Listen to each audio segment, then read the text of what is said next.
Wow. Welcome to Stax Bowers Galleries. You have just taken the first step in realizing top market price for your property.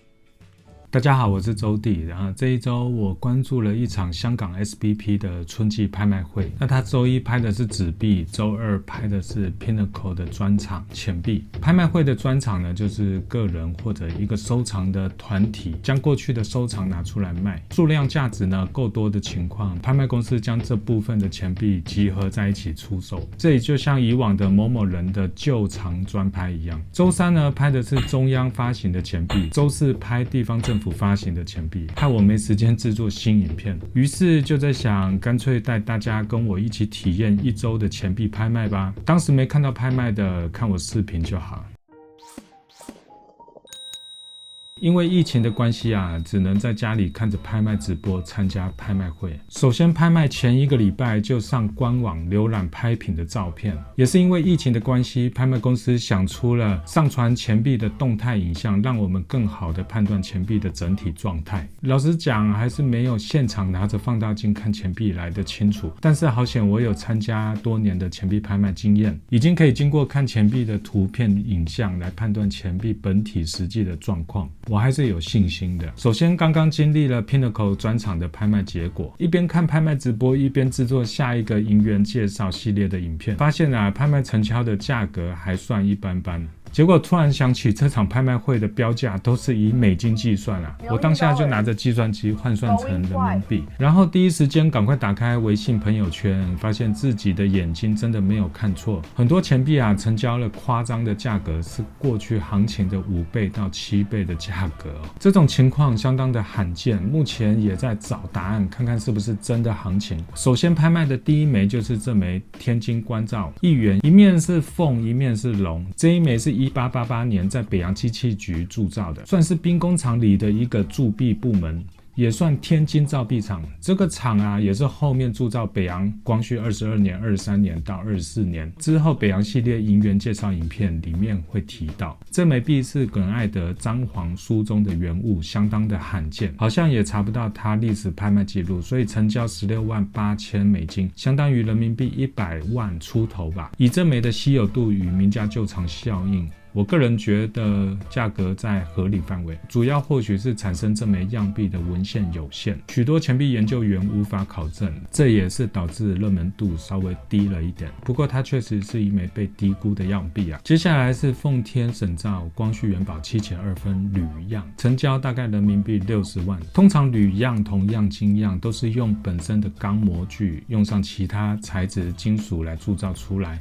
交给朝廷批准之用，或者是上层收藏起来。这类钱币呢，比起最后正式发行的钱币通常要少很多，也是对钱币研究起到非常大的帮助。光是冷门这点就让它成交60万人民币。据我所知现在很多藏家的眼光目标已经开始锁定这些稀有但较冷门的钱币，因为价格还是偏低再来是上海2钱，这枚是上海1两系列的小耗子，其实比起大颗的上海1两2钱数量上是少的，这枚成交了160万人民币，算合理吧。我的概念是只要10枚以内，稀少的超过100万都是合理的，反正我也没钱买。再来是湖北双龙1两大字 PCGS UNC Detail， 凭的是 Cleaned，不过它是 UNC 范围这枚成交120万人民币，过去成交过100万的大字也是有过，去年有一枚 AU58 的成交40几万，这枚 UNC 价位上算是合理，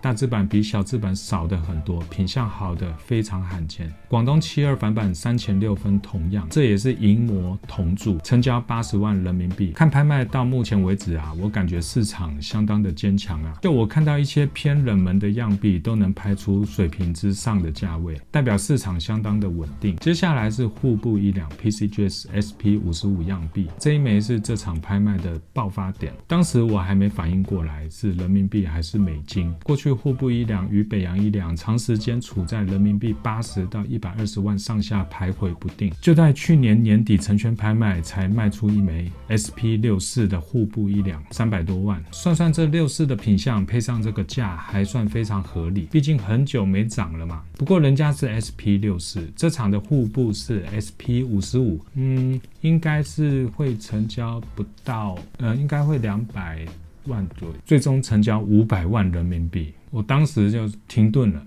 然后不确定是不是幻觉。64 300万 AU55 的500万，短短半年时间。接下来是大清丙午金币，这枚过去行情跟刚刚的户部1两一样，长时间处在80万到120万人民币上下不动。不过这一枚从图片上看到边边敲的挺严重的，上一枚能成交500万，那这一枚怎么说也是400万吧，最终成交80万人民币。金币可能比较冷门吧。这一刻让我觉得刚刚的户部1两应该是个例外，刚好遇到2个势在必得的买家吧。接下来是大清丁位1元样币 PCGS MS65 加，去年62的行情是已经超过100万了，不愧是大清中央货币热门度永远不减。这枚65加成交300多万人民币，这样想的话，62 150万，65 300万，这价好像似乎挺合理的。再来是长须龙小字版 PCGS SP64， 在我大清银币系列的影片有介绍过。5年前行情大概是63等级100多万吧。去年有一枚65的长须龙成交了280万人民币。今天这枚 SP64 还少了1分可能会成交250万吧。结果这枚最终成交了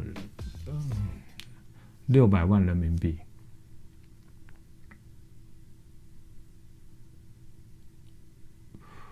估计这枚味道包浆特别好，我已经开始进入幻觉了，一切都是幻觉。OK， 7分脸SP58， 去年也是大概在半年前吧。SP63 成交210几万，200出头。这枚 SP58 大家可以猜一下，半年前63 200万，那这枚58照合理来讲的话，我觉得应该100万上下吧。结果这枚 SP58 呢，成交了300多万。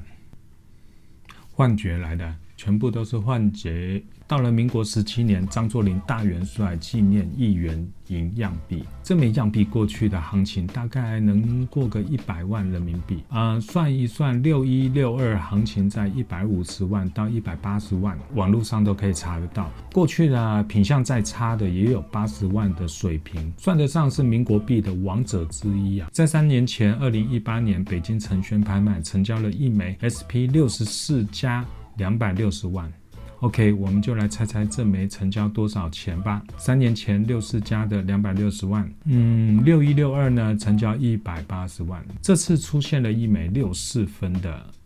成交了$1.9 million going twice. Fair and final warning to all of our bidders in Hong Kong, to everybody on the internet, at $1.9 million and sold for $1.9 million to our phone bidder in the back of the room in Hong Kong. 3年前260万，3年后1500万，算得上是这场的焦点。人像币的王创了天价，应该是宇宙价。不过有眼光的买家看的是未来的价格。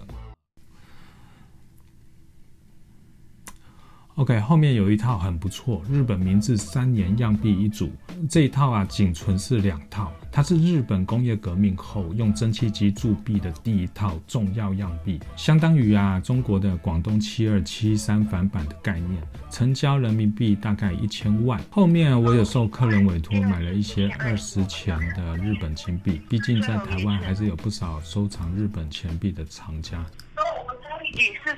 成交，78号。好，谢谢。后面还有一枚俄罗斯1卢布银样币，听说有3枚都在博物馆，这枚是少数流通在市面上的，算得上是俄罗斯钱币中的前几名的稀有样币，成交1734万人民币。好的，后面的2天还有中央币和地方币的拍卖，下星期我们再一起探讨吧。